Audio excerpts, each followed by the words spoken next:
आप सुन रहे हैं कहानी मैरिड बट अवेलेबल, एपिसोड 7।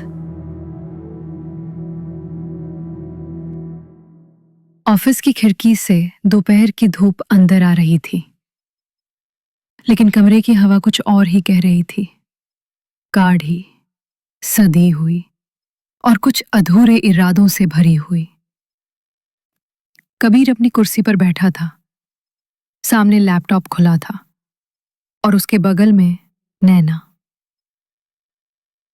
नैना की साड़ी हल्के गुलाबी रंग की थी, लेकिन उसकी मुस्कान उसमें सबसे ज्यादा चमक रही थी।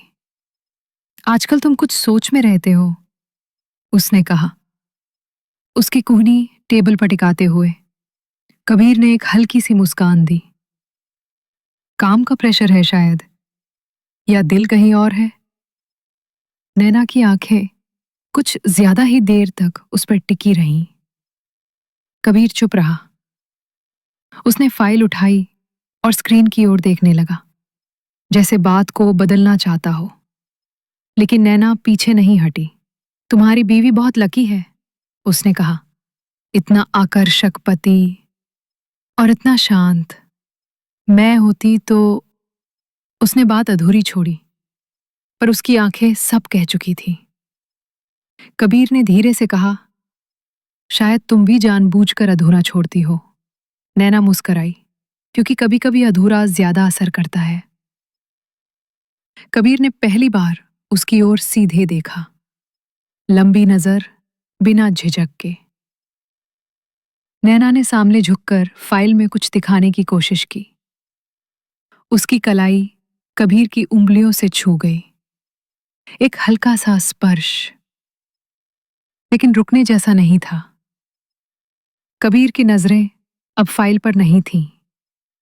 आज देर तक रुकोगे? नैना ने पूछा। शायद, कबीर ने कहा। जरूरी काम है, तो फिर मैं भी रुक जाती हूं, नैना ने धीमे से कहा। शाम होने लगी थी।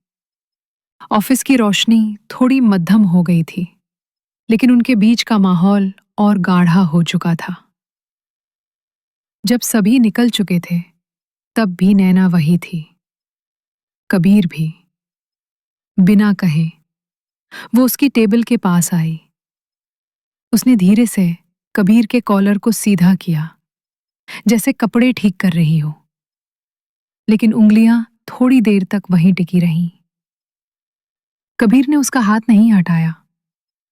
उसने बस उसकी आंखों में देखा। एक लंबा चुप सा पल।